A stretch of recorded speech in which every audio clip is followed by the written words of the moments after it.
I imagine this probably isn't how you and your dad Thomas envisioned celebrating Meghan's 40th birthday when the two of you were growing up together.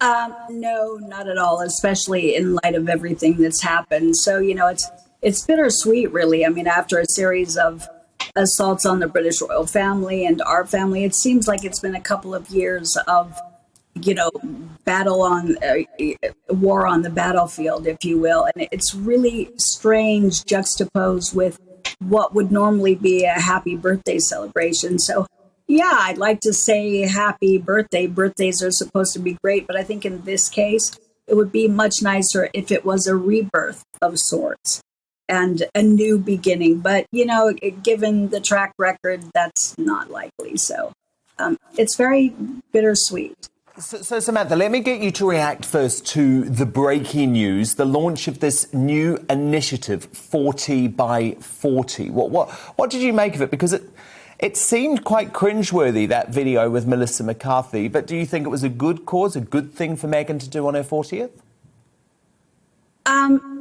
No, honestly, I think there's a more direct approach to helping people in crises, and I don't think donating 40 minutes for positive videos is really it. There are people out there who are homeless, who are starving, who need boots on the ground and resources.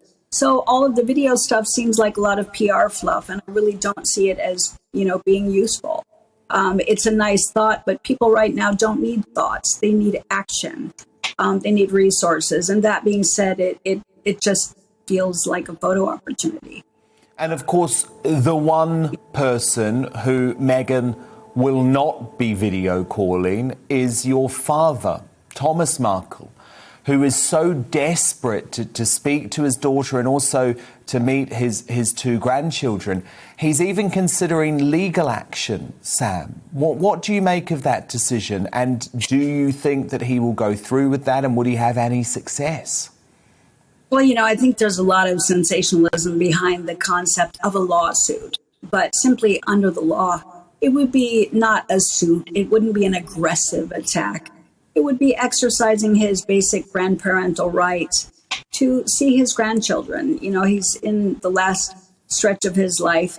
He's done nothing wrong. And so I think to have that, bit of closure in his life and be able to meet his grandchildren, so at least they have some photographic idea of where he placed in their lives and some sense of where they come from. That's important to them. So it's not just about him. It's about the kids having a sense of identity too. And wow, a lot of kids don't get to meet their grandfather before they pass away. So even if they have a photograph of him together with them, that's part of their roots. That's part of their life. And I think it's really important. So good on him for considering the big picture. Well, let's have a look at what your father and Meghan's father had to say on this. I'd like to take this opportunity to ask Her Majesty the Queen, the British family, the royal family, to allow Lily to receive her baptism and first christening at the Queen's Church. We shouldn't be punishing her for Meghan and Harry's bad behavior. And it just seems so sad, Sam, that there you are in the US and there Thomas is in Mexico, just a few hundred miles from Harry and Meghan's new home. And they don't seem to want a reconciliation. Are you open to reuniting with Harry and Meghan if they did open their heart to that? I think that's kind of a moot question on the grounds that if that's what they wanted with anyone in the family, then they would have reached out for the olive branches that we had all extended several times prior. Their recent, behaviors and assaults on the royal family also suggest that they're not really about family. And so I'm thinking that all of this media stuff is really a lot of hype. With regards to what my father just said about not punishing the kids and the kids being baptized at the palace, I feel that, first of all, there's, no real evidence that these kids even exist. So, to come out and say they have to be baptized, at the church and with the royal family, or that they have to receive titles, or they have to be in the line of succession, I disagree with that on the grounds that United States citizens born in the United States should not, in my opinion, have access to the throne. Under the United States Constitution, it poses a serious conflict of interest. Because there are a lot of issues around, or a lot of question marks around why the royal family took so long to add Lilibet to the list of the royal succession on the official website. And Samantha, I just wonder what you think of the name Lilibet, because Harry and Meghan, your sister, claimed that they had asked the Queen's permission, but that was then rebutted by Buckingham Palace. And to me, this was a private name for the Queen, and it feels quite wrong that Harry and Meghan have taken that name without her express permission, reportedly, and made it so public. It's very odd as well, given that they seem to despise the royal family, then want to link their new child directly to it. It seems like, in my opinion, a really, forgive me, tacky power play to use a sentimental name that clearly was associated with the recently deceased Prince Philip. And, so much sorrow and love there, and so much sentiment for Her Royal Majesty. I just think it flies directly in the face of decency and humanity and kindness to arbitrarily just throw that in their faces and go above and beyond and just take it, as if they want to own that part in history and name their child after Her Royal Majesty without her consent, without her blessing. And definitely, I feel it was a power play, a battle of the wills. But to take something sensitive and use that and exploit it politically or as a power maneuver is pretty horrific in my mind. Now, Sam, we have had so many questions from our viewers on Meghan and your relationship with her, so I want to get straight to them now. So Andrew, via GB Views, asks, is it the case that Meghan didn't really understand what being a royal meant? If so, was William right that she wasn't the right person to join the royal family? To answer the first part of that question, I will say in several publications and interviews, it was made clear that she was going to Duchess school and that she had studied the royals. She had mimicked Diana. She had looked at their lives. And so I don't believe that she was naive and wasn't aware of what she was getting into. So therefore, the burden was on her to bring honor to the role and do her due diligence, which she clearly breached, in my opinion, with the world witnessing.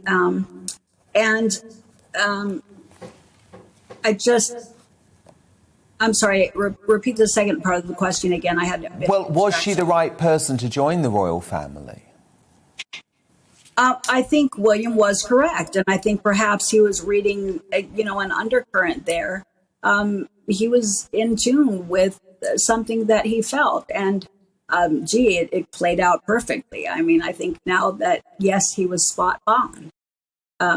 No ifs, ands, or buts about it. And, perhaps he was right, and Prince Philip was right in suggesting that, you take a lot more time to get to know someone. So haste makes waste. Victoria via GB Views asks, Sam, do you wish this country had listened to you at the start and stopped to think before giving Meghan an inch? Because, in fairness, Sam, all of your corrections have proven to be correct. You warned Harry and the royals that Meghan would tear the family apart, and that's what's happened.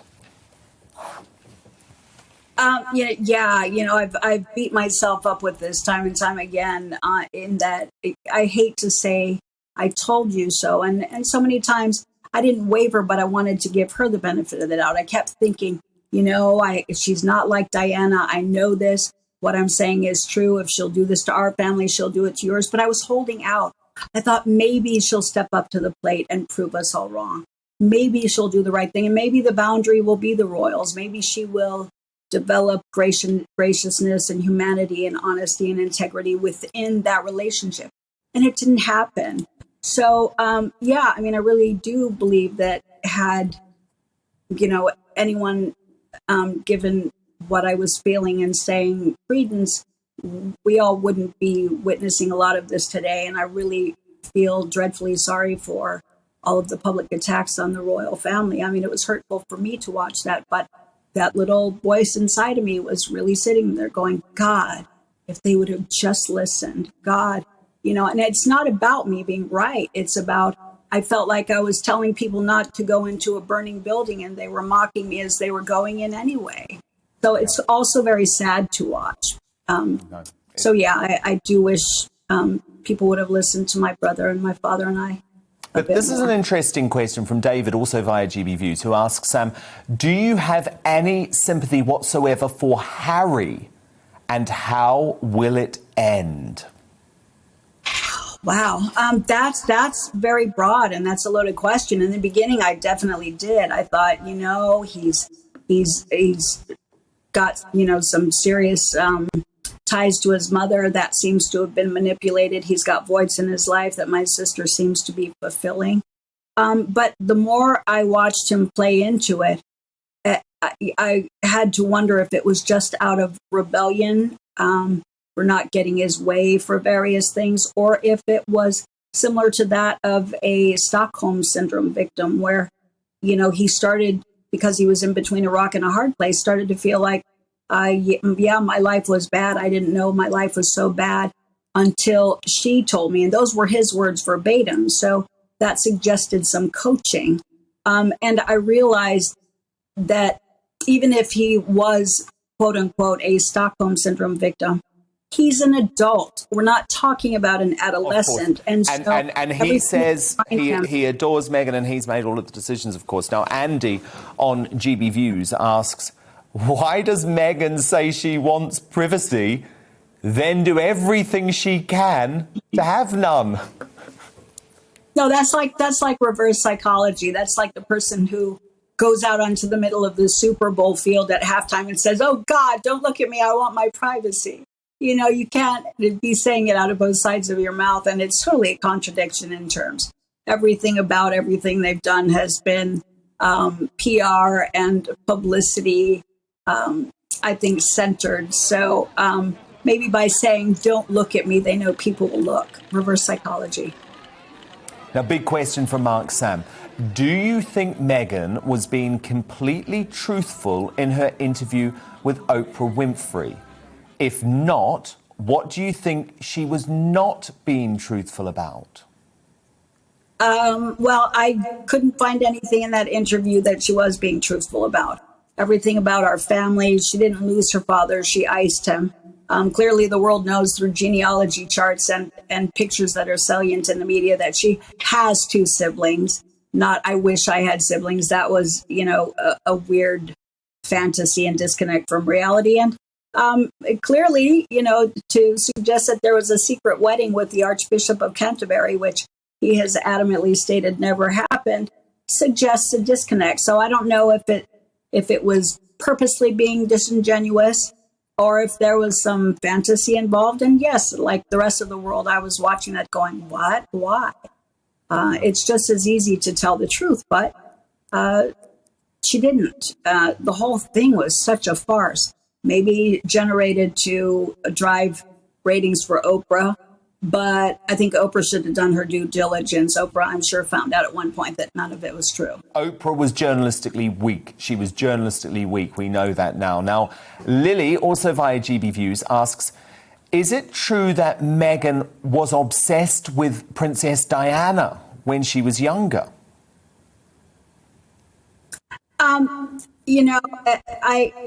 When all of this started before the wedding, I had looked at that and I thought, a lot of young girls around the time of Diana's life, and a lot of young girls fantasize about being princesses. So I didn't really pay attention to it. It wasn't until much later when I saw all of the photographs of the mimicry of Diana, of her gestures, being photographed in the same clothes, and looking at a lot of evidence to suggest that she knew a lot about the royals. She studied their lives, and that's apparently where she wanted to be. So I think it was a little bit of an obsession. Yeah. And a healthy one, in my opinion, no. And I think that's kind of sad. I think that's kind of sad for Harry. Because, I always told my friends who are male, if you want to see what a woman is made of and what she wants you for, drive up in a broken down VW and see if she wants to go out with you anyway. But clearly she had her sights on Harry because of who he is. And that's kind of sad. Sam, have you reached out to Meghan for her 40th birthday?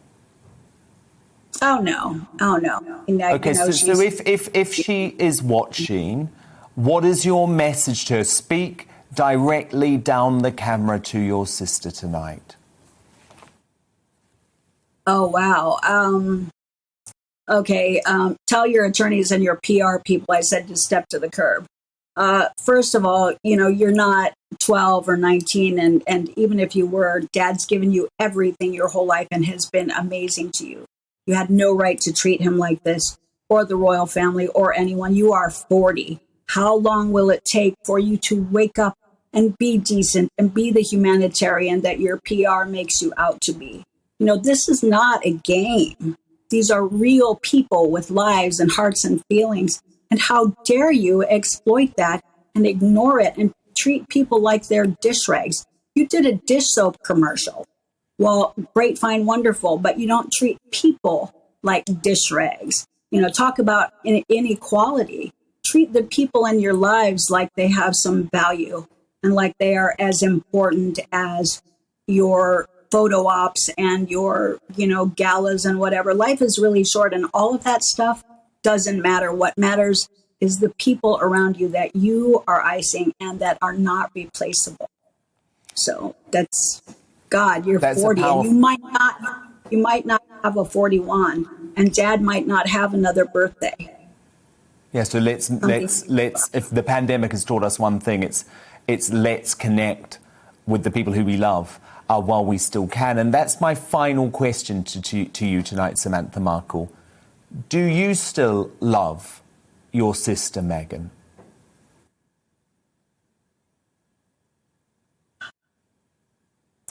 It's really hard to love somebody who has caused so much pain to so many people, especially our dad, through 2 heart attacks, and watching her do this to the royals. I always said I could unconditionally love anybody, especially family. But God, do you your neighbor comes through your house and runs you over while you're on the couch? Do you still have fluffy feelings? Do you still like your neighbor? I mean, how can I know? I can't say I can love somebody who is so unbelievably cruel. Can I forgive? Can we forgive? Yeah, but I think it would take another 40 years to rebuild that, or to be able to get to the point where we could say, or where I could say that I love her. So I have to say no, I don't.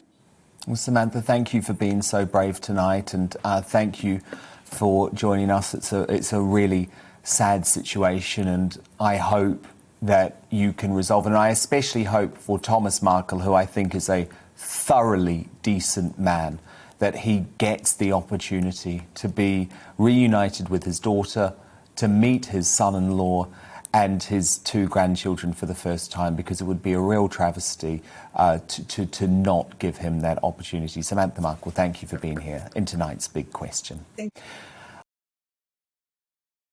Welcome to the GB News YouTube channel. You can watch us live 24 hours a day, catch up on your favourite shows, and join in the conversation in the comments below. Don't forget to subscribe and you'll never miss any of our exclusive content.